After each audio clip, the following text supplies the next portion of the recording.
This song is called Pananalig Ko, an original composition of Miss Angelica Verde. Hope you like it all.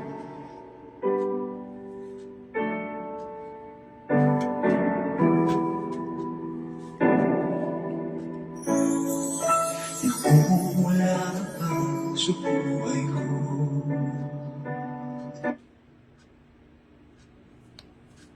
Noong wala ka pa sa puso ko, di ko pinapansin pag-ibig mo sa'kin. Pag-ibig at biyaya mo'y di ko inaangkin. Buhay sa kasalanan ang puso mo. Pag-ibig ko'y hindi ilan sa'yo. Mahina sa tukso, pagkatao ko. Pananalig ko sa iyo'y hindi siniseryoso. Kayo'y nagbago na ang pagkatao ko. Mula nang makilala ka, Jesus, pananalig ko'y tumibay. Buong tiwala ay binigay sa'yo lamang, Jesus, pananalig ko.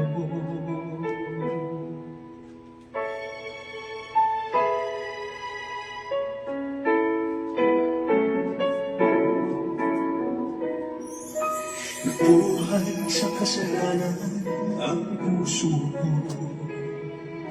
Pag-ibig ko'y hindi nilaan sa'yo. Mahina sa tukso ang pagkatao ko. Pananalig ko sa iyo'y hindi siniseryoso. Ngayo'y nagbago na ang pagkatao ko. Mula nang makilala ka, Jesus, pananalig ko'y tumibay. Buong tiwala ay binigay sa'yo lamang, Jesus, pananalig ko.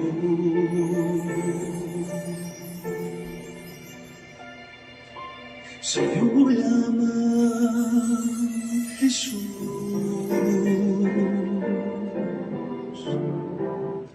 pananalig ko.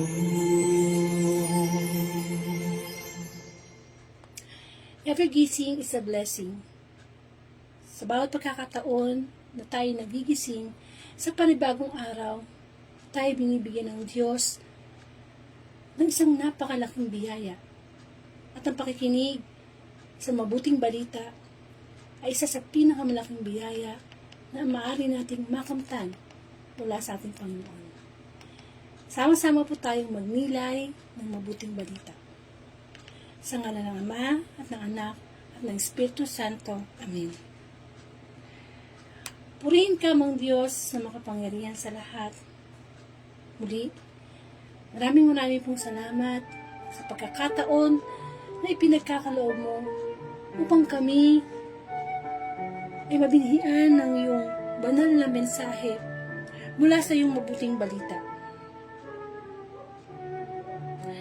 Purihin ka, amang Diyos na makapangyarihan sa lahat. Ang iyong dakilang pangalan, ang iyong wagas na pag-ibig sa sangkatauhan.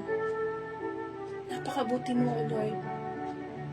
Wagas ka kung magmahal, at ang pag-ibig mo ay hindi mahintulad sa anumang bagay dito sa mundo. Panginoon, sa oras na ito, lumalapit ang iyong lingkod na may kababaang loob. I'm asking for mercy. Nisin mo ko, Lord, ang aking mga pagkukulang, ang aking mga kasalanang nagawa sa nakalipas na oras.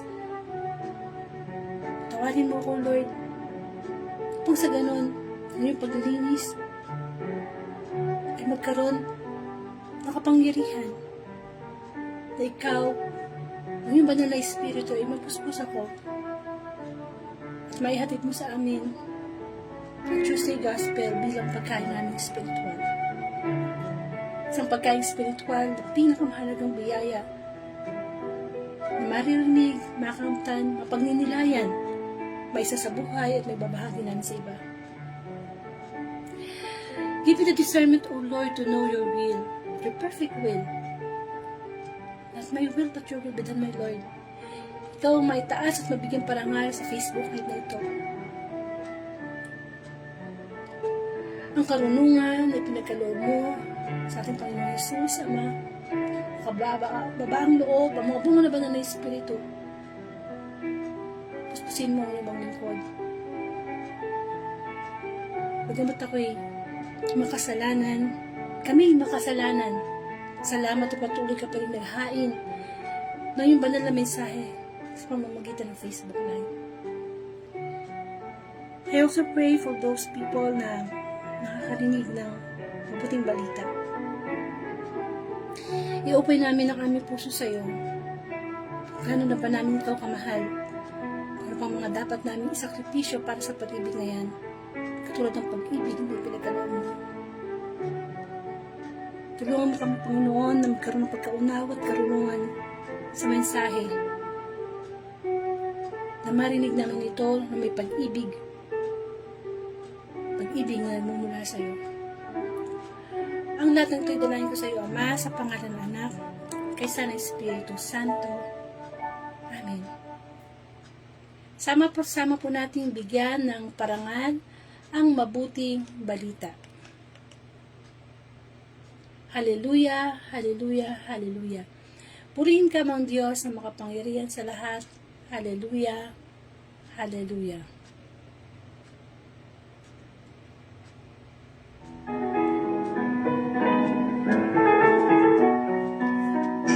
Hallelujah, hallelujah.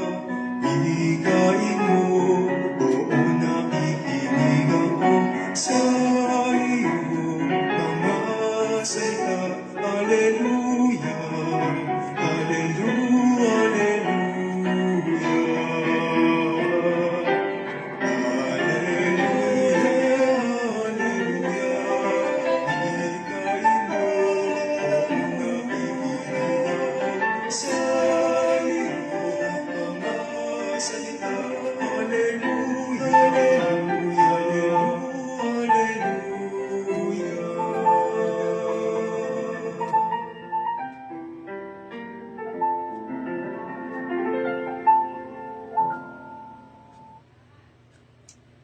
Ang mabuting balita ayon kay San Juan.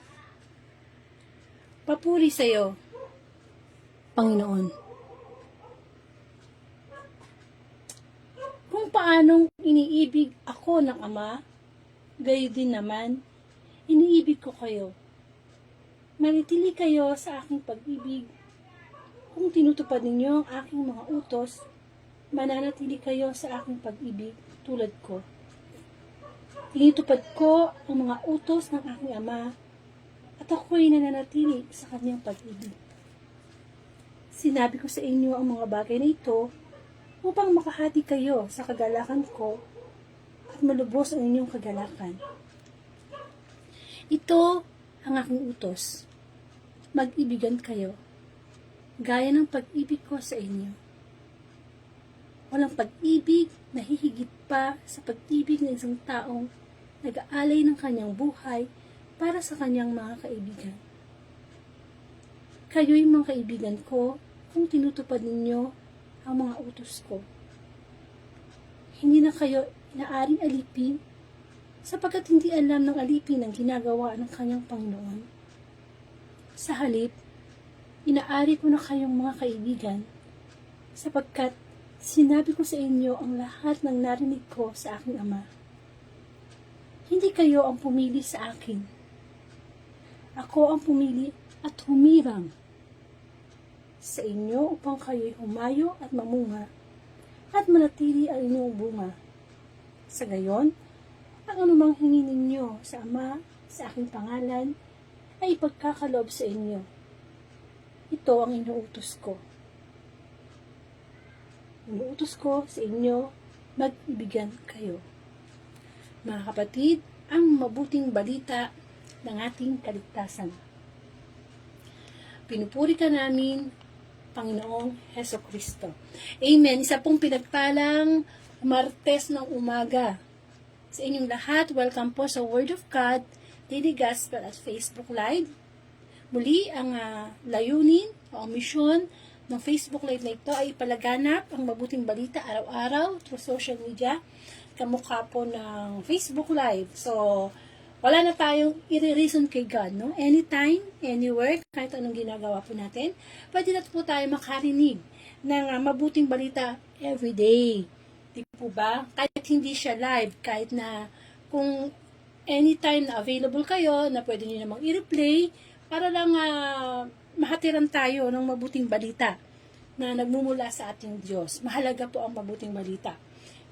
Katulad din po sinabi ng Panginoong Hesus Kristo na hindi lang sa tinapay nabubuhay ang Diyos, ay hindi lang sa tinapay nabubuhay ang tao, kundi sa bawat salitang namumutawi mula sa bibig ng Diyos. So, ibig sabihin, bukod sa pagkain pisikal, yung pagkain spiritual ay mahalaga. Napakahalaga sa atin na ito'y ating namnamin. Upang sa ganun, nagkakaroon tayo ng kalakasang spiritual. Kailangan po natin yan, lalo na alaganap ang kasamaan sa buong mundo. Kailangan nakakarinig tayo ng mabuting balita. Kasi marami ng bad news ngayon, marami ng fake news. So, pakikinig ng mabuting balita ay talaga nakakapagbigay ng spiritual power, fighting spirit sa mga pinagdadaanan po nating suliranin sa ating buhay. At ako nga po pala si Sister Angelica from Bulacan at isa po akong Katoliko.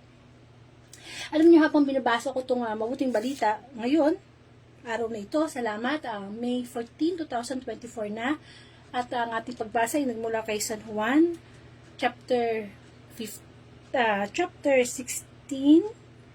verses 9 to 11. Chapter 9, verses 2, 18. Okay? Okay. Ayun. So, habang binabasa ko ito kanina, parang feeling ko, nagbabasa ako ng love letter. Amen. Kasi ang ganda nung mga sinabi ni Kristo sa mabuting balita ngayon, no? Yung para ba siyang nagsusulat ng love letter sa kanyang minamahal. At sino yung minamahal niya? Tayo. At ang dami niyang beses inulit sa kanyang mabuting balita, dito sa mabuting balita, yung pag-ibig, salitang pag-ibig, pag-ibig, pag-ibig, pag-ibig. Gaano ba kasarap umibig? Amen. Paano ba natin madidefine ang pag-ibig sa ating buhay? Naranasan na ba natin umibig? Naranasan na natin mabigo? Naranasan na natin mahalin? Amen. Masarap ang salitang pag-ibig. Talaga, no, yung wonders ng mararamdaman mo sa salitang pag-ibig ay napakasarap. Pero, sa panahon natin ngayon, ang salitang pag-ibig din ay naaabuso nating mga tao. Kumbaga, nabibigyan na natin siya ng meaning na parang hindi na yata ganun ang pagka-describe ng Diyos sa salitang pag-ibig. Ang pag-ibig ng Diyos sa atin ay unexplainable, hindi mo masusukat. Tulad ng sinabi niya sa John 3:16, na gayon na lamang ang pag-ibig ng Diyos sa sanlibutan, kaya binigay niya ang kanyang buktong na anak upang ang sumampalataya sa kanya ay hindi mapahamak, kundi magkaroon ng buhay na walang hanggan. Grabe, no? Yung ganun na lamang, ganun sukdulan na lamang, no? Talagang over yung love sa atin ni God the Father. Kaya yung talagang pinakamahalaga sa kanya, yung kanyang anak, ito, mahalaga to sa kanya. Ibinigay sa ating mga walang niya, sa ating mga makasalanan. Kanya ng kanyang pag-ibig. At hindi lang yun, yung pagbibigay ng Diyos Ama ng kanyang anak, na si Kristo sa atin, ay may reward. Kaya ko ito binibigay, o kaya ko binigay si Kristo sa inyo, sabi ng Diyos Ama, kasi gusto ko kayong bigyan ng isang buhay na ganap, at isang buhay na kasaya-saya. At yun nga, yung buhay na walang hanggan, o yung langit. Amen. Kaya lang, sa buhay natin ngayon, yun nga, tulad ng sinabi ko kanina, naaabuso natin ang pag-ibig ng Diyos. Ginagawa natin literal. Amen. Mag-ibigan kayo. Okay? So, una, nadidinig natin yung 10 utos ng Diyos. Okay? Ang dami no, na 10, no? Hindi pa nga natin minsan alam yung pagkakasunod-sunod. Pagkatapos, to simplify those commandments, binibigyan kayo ng 2 utos. Ano yun? Ibigin nyo ang Diyos na higit sa lahat, with all your heart, mind, soul, strength. And then, bigyan mo ang iyong kapwa, gaya ng pag-ibig mo sa iyong sarili. Amen. Parang complicated yun, no? Paano kung mahal mo sobra yung sarili mo? May mga tao kasing ganun eh. Yung sobra yung pagmamahal nila sa kanilang sarili.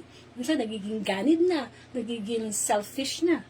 Kaya ngayon, ang sabi ng mabuting balita, a new commandment, bagong utos ang ibinibigay ko sa inyo. Mag-ibigan kayo. Mag-ibigan kayo kung paano ko kayong iniibig. Mas pasok yun. Diba? Kumbaga, iibigin natin ang ating kapwa kung paano tayo minamahal ng Diyos. Hindi kung paano minamahal natin ang ating sarili. Kasi yung pag-ibig ng Diyos, kapag yun ang naging batayan natin sa pagmamahal natin sa ating kapwa, perfecto. Paano ba tayo iniibig ng Diyos? Pinapatawad tayo sa ating mga kasalanan. Diba? Paano tayo iniibig ng Diyos? Nakikinig siya sa mga bagay na kahit alam na niya na yun ang niloloob ng puso natin. Pero, diba, sabi niya, halika yung kayong mga napapagal at pagagaanin ko ang inyong mga dalahin. Amen. Ng pag-ibig ng Diyos is selfless. Forgiving. Amen. So, dapat, kung ano yung natatanggap nating quality, characteristic, ng pag-ibig ng Diyos sa atin na ibinibigay, dapat eksakto ganun din ang ibinibigay natin sa ating kapwa. Kaya nga mag-ibigan kayo. Yun ang sinasabi sa atin ng mabuting balita. Ako, ikaw, tayong lahat ay mag-ibigan bilang magkakapatid. Ayun nga, doon na nga ipapasok na inaabuso na natin ng salitang pag-ibig sa panahon natin ngayon. Amen. Sumobra man yata yung pag-ibig, ginawa ng literal. Kaya di ba ang nangyayari, imbis na mag-ibigan tayo bilang brothers and sisters in Christ, na magpatawaran tayo sa isa't isa, magtulungan tayo sa isa't isa, magkaunawaan sa isa't isa, di ba, magmahalan sa isa't isa, naiiba na ang mag-ibigan kayo. Okay? Ang nangyayari ngayon, iniibig na natin yung mga tao, hindi naman dapat ibigin. Dahil kasalanang ibigin. Amen? Hindi ganoon ang ibig sabihin ng Diyos. Na ang pag-ibig ngayon dahil sinasabi na, di ba God is love? Sabi nga ng Diyos, mag-ibigan kayo eh. Ba't kailangan nating ibigin ang kapwa natin babae o kapwa natin lalaki? To the point na parang na gusto na magsama bilang mag-asawa. Na nagsisiping na bilang mag-asawa. Parehong gender. Babae sa babae, lalaki sa lalaki. Kasi sabi ni Kristo mag-ibigan kayo. Hindi ganun. Hindi natin pwedeng iliteral. Kasi, kung ang kapangyarihan ng pag-ibig ng Diyos ay sinasabing God is love, huwag natin kakalimutan na hindi bingi ang dyablo para hindi marinig yung God is love. Alam ng dyablo, alam ng demonyo na yun ang kapangyarihan na makapagbabago sa tao ang pag-ibig ng Diyos. Kaya gagamitin niya ng dyablo o ng demonyo ang salitang pag-ibig. Kaya nangyayari natin sa panahon ngayon na ultimo, yung pag-ibig na yan, o lalaki, babae sa babae, o sige, magmahalan na kayo. Wala naman kayong tinatapakang tao Diba? Hindi naman kayo pinapakain ng mga yan, buhay nyo yan. So, magmahalan kayo. Which is very wrong. Amen. Ang salita ng Diyos ay katotohanan, at ang katotohanan ang magpapalaya sa atin. Amen. The truth will set us free. Masakit man sa pandinig, pero ito ang katotohanan. Hindi porke ginagawa na ng maraming tao, tama na. Kaya nga kailangan nating maging malakas ang ating spiritual connection kay God kasi naloloko na tayo ng mundo ito. Lalo na ng social media. Dati ang kasalanan ay itinatago. Diba? Pero ngayon ang kasalanan ay pinagmamalaki na sa social media. Ay nag-iibigan kami, pareho kaming lalaki, nag-iibigan kami, wala kaming sinasaktan. Amen. Ang Diyos, yun ang unang nasasaktan. Sapagkat ang pag-ibig, hindi ba, kay Eva at Adan, una yung ipinadama. Na kayo ay magsasama at magiging isa, at anong utos sa kanila? Magparami kayo. Humayo kayo at magparami. So, paano magpaparami ang isang dalawang babae at dalawang lalaki? Nakakalungkot mang isipin na kung sino pa yung mga ginagamit ang pag-ibig, ipinagmamalaki sa social media, na kahit lalaki, babae sila, okay lang na to. Ito na yung trend. Nagmamahalan kami. Paano na paghayo? Paano nadadami ang tao? Kung yung mismong lalaki, ayaw na niya sumiping sa ibang sa babae. At yung babae, ayaw na niya sumiping sa lalaki. Ang gusto nila, same gender na. Nasisira ang plano ng Diyos. Tayo ang umaabuso. Binibigyan natin ng katwiran yung mga mali nating nararamdaman. Amen. Ang pag-ibig ay mula sa Diyos. Pero inaabuso natin ang pag-ibig na yan sa panahon na ito. Na ipinagmamalaki natin sa social media na ito na ang tama. Ginagawa na nating tama yung mali. At yung mali ginagawa ng tama.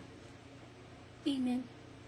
At tulad ng sinabi ng salita ng Panginoon, hindi lahat ng nakikita, napapanood natin sa social media ay tama. Kasi marami nang umaayon, marami nang gusto. Nagkakaroon tuloy ng lakas ng loob. Yung mga tao na dapat hindi sila pumunta sa ganong sitwasyon. Pero dahil sa social media, nahahatak, naiiba yung pag-iisip, yung pananaw. Yung bang tipong lalaki ka, pero gusto mong maging babae. Kalooban ba yun ng Diyos? I don't think so. Hindi naman nagkamali ang Diyos ng paglikha sa atin. Nilikha tayong babae, nilikha tayong lalaki. It should be like that. Paano ba ang pag-ibig ng Diyos? Diba? Sacrificial. Sinacrifice ni Jesus Christ ang kanyang buhay dahil sa pag-ibig niya sa atin. At kung ang pag-ibig natin sa Diyos ay may pagsasakripisyo, kaya natin kalimutan ang ating sarili para sa Kanya. Kahit nararamdaman mo na ikaw ay isang babae at gusto mong maging lalaki, o kung ikaw ay lalaki gusto mong maging babae, kakalimutan mo yan dahil sa pag-ibig mo sa Diyos. Kasi hanggat ginagawa natin yan, ang iniibig natin ay ating sarili. Masaya ako sa nararamdaman ko, gusto ko to. Hindi po ba? Ang salita ng Diyos masakit, pero yun po yung totoo eh. At ang salita ng Diyos ay hindi mapaghusga. Diba? Minsan maririnig natin, sinasabi mo lang yan, ganito yung mga preacher, mga priest, sinasabi nila dyan na kasalanan ang babae sa babae, lalaki sa lalaki. Hindi ba? Mapaghusga kayo. No. Kung ang salita ng Diyos ay mapaghusga, patay na tayo lahat. Sa impyerno na tayo lahat. Amen. Pero ang salita ng Diyos, sinasabi sa atin ito upang buksan ang ating isipan. Kasi ang nagahari dito sa mundo ay ang dyablo. At natutuwa siya na binibreak natin yung utos ng Diyos. Yes, ang pag-ibig ay makapangyarihan, pero may dalawang klase ng pag-ibig, mga kapatid. Merong totoong pag-ibig, true love, at merong bawal na pag-ibig. At maraming bawal na pag-ibig na nag-e-exist dito sa mundo, na ginagamit yung salitang pag-ibig. Yes, gagamitin talaga ni Satanas yung pag-ibig na yan. Kasi connected siya sa ating emotions eh. At saan ba tayo mahina? So, sa mga tawag ng laman. Hindi ba? Ang ating mga kasalanan, kaya tayo madaling ma-fall sa kasalanan. Kasi, connected yan sa mga tawag ng laman natin eh.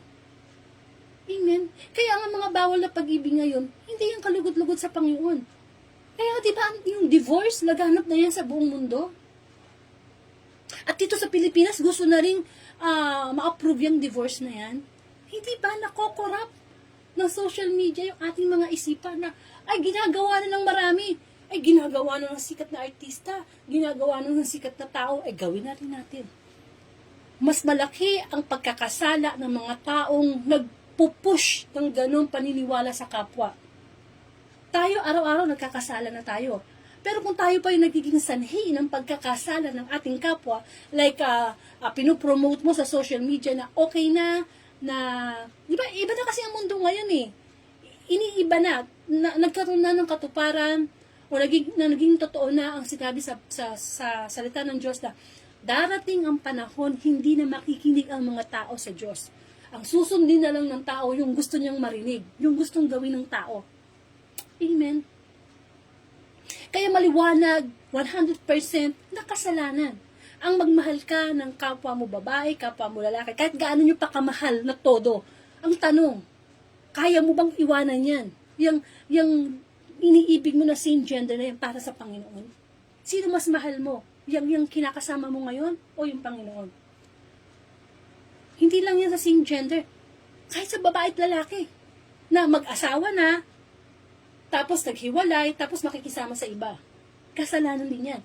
Dahil di ba sa ating mga Katoliko is a mortal sin na makisama ka sa asawa mo na hindi naman kayo kasal. Ano nang katwiran ngayon ng tao? Hindi naman kami magkasundo nung nung pinakasalan ko Di ba? Eto ngayon may kinakasama ako, magkasundo kami, nagmamahalan kami, nagbunga pa yung aming pagmamahalan. Hindi pagmamahalan yan. May bunga ng kahinaan natin. At alam ng Diablo na dyan tayo mahina. Hindi ba?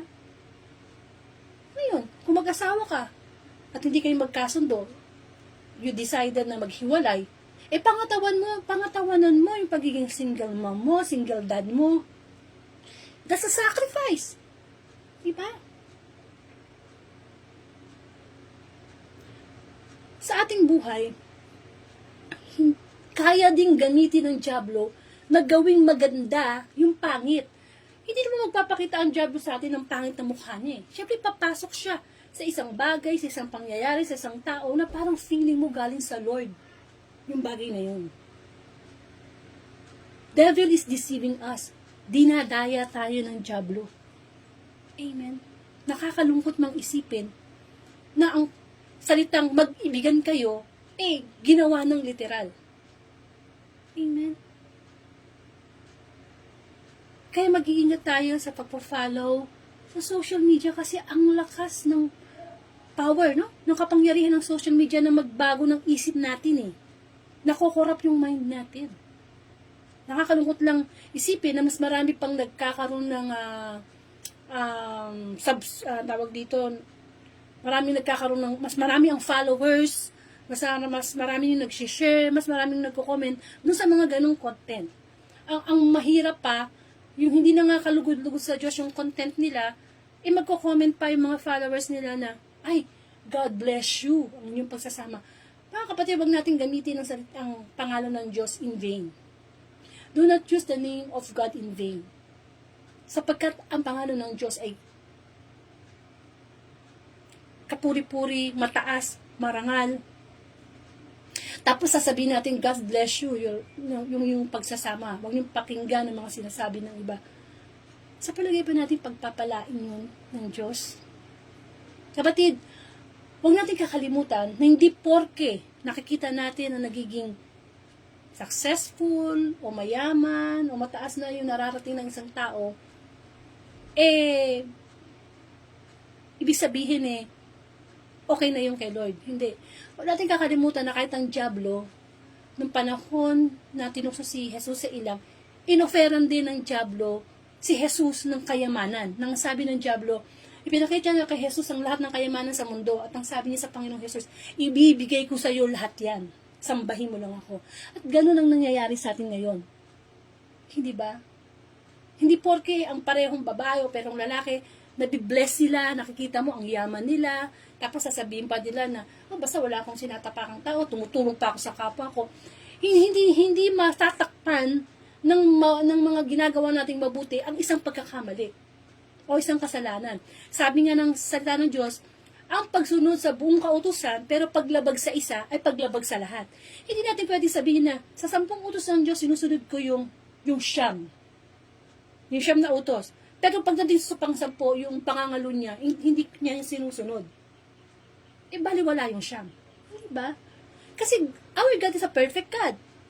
Even though we cannot be perfect, kasi syempre, wala namang perfectong tao, no?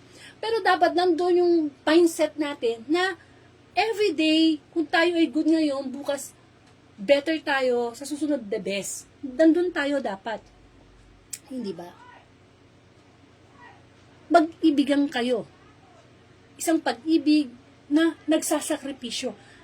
Ano ba ang quality ng pag-ibig o characteristic ng pag-ibig ng Diyos? Una sa lahat ng pag-ibig ng Diyos, talagang sakripisyo. Mismo si Kristo, di ba? Anak siya ng Diyos. Nananahimik na siya sa langit, di ba? Pero ipinadala pa siya sa lupa para sa atin, para tayo tubusin sa ating mga kasalanan. Sinakripisyo niya yung pagiging Diyos niya. Naranasan niya ang mga paghihirap, panlilibak, pagpaparusa, pagpapako sa krus, because of love. And that's what we call selfless love. And that's what we call agape love. Ano ba yung agape love? That's God's love, unconditional. Na mahal tayo ng Diyos, di ba? Kahit makasalanan tayo, binibigyan tayo ng pagkakataon na mahalin natin ang Diyos. At yan, inggit na inggit ng dyablo. Kasi, di ba, kahit makasalanan tayo, pag humingi tayo ng tawad sa Panginoon, pinapatawad tayo. Ang dyablo, inggit siya. Hindi siya makahingi ng tawad dyablo siya Diba? Hindi niya matanggap yung ganong sitwasyon. Kaya gusto niya, damay-damay na sa impyerno. Amen. Tayo, sino ba ang mahal na mahal natin sa ating buhay? Sa tao lang Sino yung mahal na mahal? Talagang ibibigay mo pati buhay mo. Siguro number 1 na dyan yung ating mga anak. Diba? Na, ako nang saktan mo bilang isang ina, ako na patayin mo, wag lang yung anak ko. Amen. Kung yan ay nagagawa natin sa ating mga anak, bakit hindi natin gawin ng masigit sa ating Diyos? Sapagkat yung anak naman natin, whether we like it or not, o kung yung asawa na mahal natin, whether we like it or not, mawawala sa atin. Kasi may kamatayan. Di po ba? At paano pag nawala na yung anak natin? Patay na buhay natin. Patay na yung pag-ibig natin. O kung pag iniwan ka na ng boyfriend mo, wala na. Depressed ka na. Hindi ba? Kaya dapat, kung nakakapagsakripisyo pala tayo sa mga taong mahal na mahal natin, higit natin dapat isakripisyo ang ating buhay sa Diyos. Ibang kapag kaya na nating talikuran ang ating mga kasalanan dahil mahal natin ang Diyos, yun na ang totoong pag-ibig. At yun ay dapat manggaling sa Diyos. Hindi ba? Yung bang nakakatulong ka na sa kapwa mo, hindi dahil sa gusto mong matanyag, mabigyan ng papuri ng tao, yung tumutulong ka na sa kapwa mo, kasi mahal mo ang Diyos. Yung tulong na ibinibigay mo sa kapwa mo, daluyan lang tayo, instrumento lang tayo para ibigay sa ating kapwa. Na ang tunay na pag-ibig, yung pag-ibig na eksakto kung ano ang Panginoon, kung paano tayo minamahal. Amen. Ang pag-ibig sa pera, naku po, hindi masama ang pera, pero yung love of money, yun ang mahirap. Ibang tipong ibigay mo na pati kaluluwa mo, magkaroon ka lang ng pera. Yung tipong kapit sa patalim. Yung pag-ibig sa kasikatan, sa kapangyarihan. Ano ba ang ng Panginoon, di ba, ng Diyos? Love God above all, no? Love God with all your heart, soul, spirit, love God with all your heart, soul, mind, and strength. Kaso paano natin maiibig ang Diyos ang buong isip, buong kaluluwa, buong lakas? Ang daming kahati ng Diyos sa ating puso. Sa umaga pa lang pagising, may kahati na si Lord kaagad Di ba? Ibig sabihin pala salamat sa Diyos, baka pagising na natin, ay, umaga na naman. Ay, di ba? Every gising should be a blessing. Yung pag-ibig natin sa Diyos, tinatanong sa atin ng Diyos ngayon yan. Gaano ba natin siya kamahal? Willing ba natin i-give up yung mga tao na nagiging sanhi ng ating pagkakasala? O ayaw nating mawala? Ganon ang totoong pag-ibig yung kaya mong i-give up para sa minamahal mo. Amen? Ibang tipong isusubo mo na lang, ibibigay mo pa sa Kanya. At pag ganon ang uri ng pagmamahal natin sa ating kapwa, nandoon na yung pag-ibig ng Diyos sa ating puso. Pero kung ang pag-ibig natin, lagi natin sinasabi na, Lord, ayoko, hindi ko to bitawan, mahal na mahal ko to. Pangangalo niya na nga yan mahal mo pa rin. Kahit sabi mo pang nagmamahalan kayo ng totoo, hanggat hindi kayo kasal, o hindi kayo kasal, hindi totoong pag-ibig yan. Pag-ibig ng tao sa tao lang yan. Wala dyan ang Diyos. May mga case na nagbabagong buhay nung makilala nila ang Panginoon. May mga sitwasyon na dati siyang sabihin na natin bakla, pero bumalik siya sa pagiging lalaki kasi nakilala niya ang Panginoon. And that's God's love. Yung bang, hindi na niya inintindi yung gusto niya. Kasi tayong mga tao, marami tayong gusto eh. Gusto ko ganito, Lord. Gusto kasi ito yung makakapagpaligaya sa akin, Lord. Pero ang totoong nagmamahal, iniisip natin, Lord, gusto ko to eh. Mahal ko siya, Lord eh. Pero mas mahal kita. Kaya iiwan ko siya. And that's sacrifice. Ganun ang pag-ibig, nagsasakripisyo. Kaya nga, diba sabi, hindi tayo makakapaglingkod sa Diyos kung hindi natin papasanin ang sarili nating krus. Hindi tayo makakapaglingkod sa Diyos at makapapakita natin ang pag-ibig natin sa Kanya. Kung hindi natin mamahalin ng Diyos ng anuman, higit sa ating asawa, sa anak, kahit kanino. Na hindi tayo makakapag-serve sa Diyos, kundi natin lilimutin. Yun ang ating sarili. Forget ourselves. Amen. Ibang tipong, pag nakagawa ka ng kasalanan sa Diyos, ikaw yung unang nasasaktan, gumagana na yung konsensya natin. Amen. Mag-ibigan kayo. Hindi natin ma-apply yan sa ating kapwa kung ang pag-ibig natin ay hindi kamukha ng pag-ibig natin, hindi kamukha ng pag-ibig ng Diyos sa atin. Mahirap yan. Nadideceive na tayo ng mundo. Pasok na ang dyablo sa social media. Amen.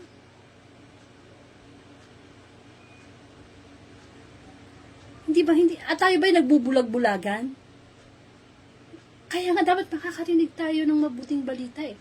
Para nabubuksan yung ating isip.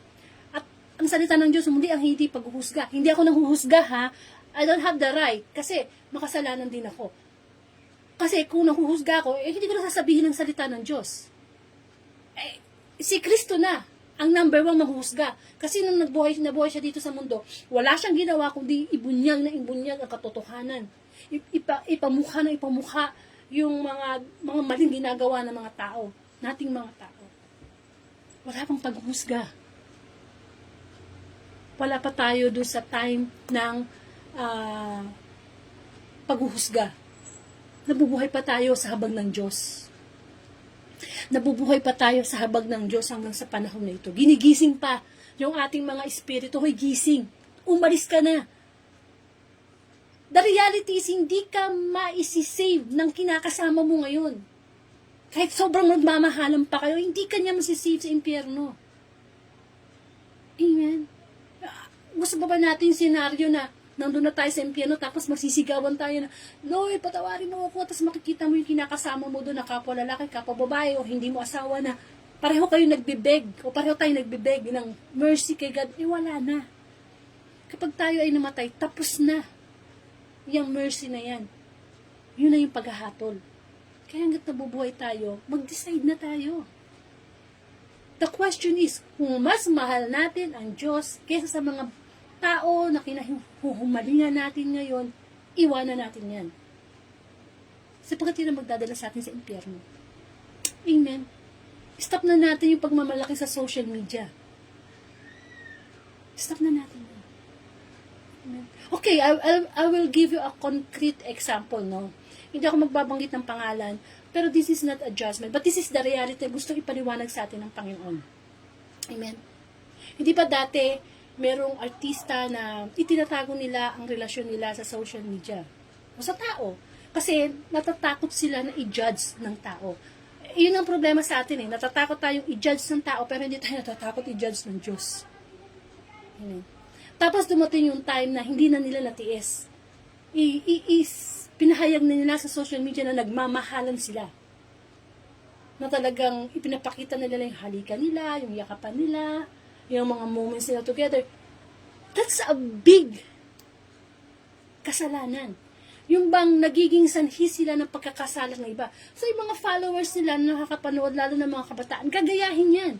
At sasabihin ng kabataan, ginagawa na sikat na artista, gagawin ko na rin. Pero mo kung ilang, grabe, thousands or millions yung taong i-influensyahan nung ganun. So, ano pinagmamalaki? Yung kanilang sarili, hindi ang Diyos. Nag-glorify ba ang Diyos? Nag-glorify ba? Hindi. Pero ang ginagamit nila, nagmamahalang kami. Wala kayong pakialam. Ipaglalaban ko ng diba? Ano pinaglalaban mo? Wala. Ipinaglalaban mo yung gusto mangyari ng dyablo. Naayawan na ng lalaki ang babae at nakakarinig ka pa na nandidiri nga ako makipagsipin dyan sa babae, lalaki ako, hindi ba hindi na normal yun? There's something wrong na sa pag-iisip. Amen? Ang pag-iisip nun ay naka-attach na sa gusto niya. Gusto. That's the problem with us. Kaya tayo patuloy na nagkakasala. Kasi yung gusto natin, wala tayong pakialam sa gusto ng Diyos. Pero patuloy tayong nabubuhay na, Lord, tama ba itong gagawin ko? Tama ko bang sabihin sa social media na ganito? O hindi? Hindi kita nag-glorify, hindi kita nabibigyan ng papuri. Amen? God is love. Pero ayaw ng Diyos na inaabuso natin yung pag-ibig na yan. Hindi porke sinabi ng Diyos na pag humingi tayo ng kapatawaran, ay pagpapatawarin tayo, lagi naman tayong gawa ng kasalanan. Kasi alam natin, once na humingi lang tayo ng sorry kay Lord, ay pagpatawarin tayo. The question is, alam ng Diyos, yung kung totoo, hindi yung pag-hingi natin ng tawad. Paano kung biglang kunin na lang tayo ng Diyos, tapos nasa stage tayo ng kasalanan? Amen. Kung ang pag-ibig ng Diyos ay nagsasakripisyo, dapat ganun din tayo. Lagi nating isipin na sa bawat ginagawa natin, nag-glorify ko ba si God? Mas mahal ko ba si God? Yung pagpapatawad sa ating kapwa, nagpapakita niya ng mas mahal natin si God kaysa sa mga pride natin. Kaya kung tayo hanggang ngayon, meron pa rin tayong galit sa ating kapwa, ay tanggalin na yan ng pag-ibig.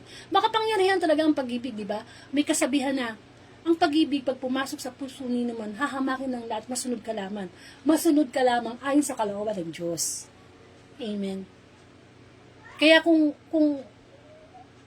ikaw, na ganito ang nararamdaman, nadi-receive tayo. Kung lalaki ka, magpapakalalaki ka.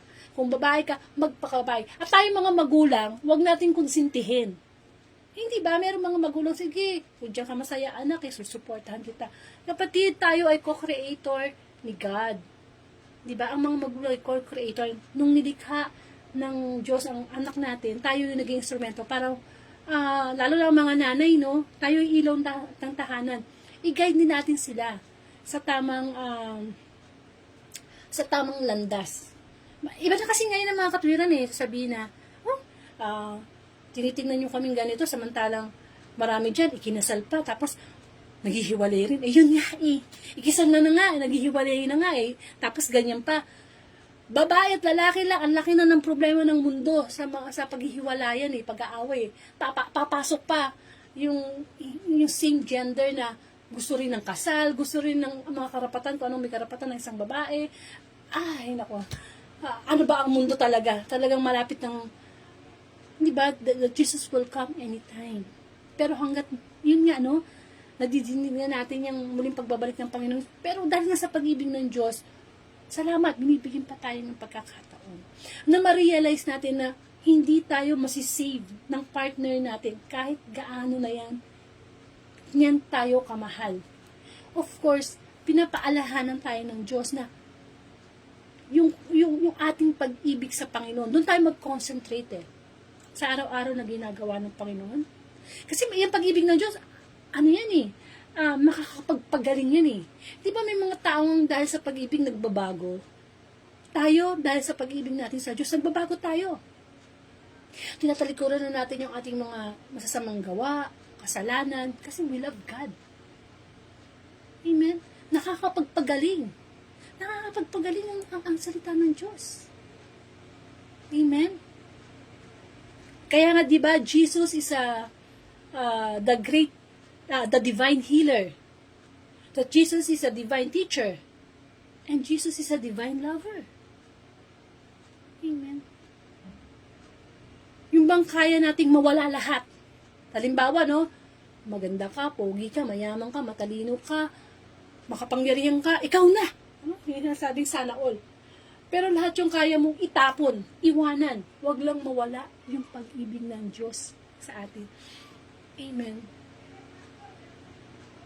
This is the greatest love. Kamukha nung nangyari kay Abraham. Kaisa-isang anak niya sa Isaac na ipinangako sa kanya ng Diyos. Pero di ba hiniling ng Diyos na ialay niya yung kanyang anak na si Isaac. At yung aktong sasaksakin niya para ibigay na handog. Hindi ba? Yun ang nangyari. Hindi natuloy. Tines lang ng ama yung kanyang faith.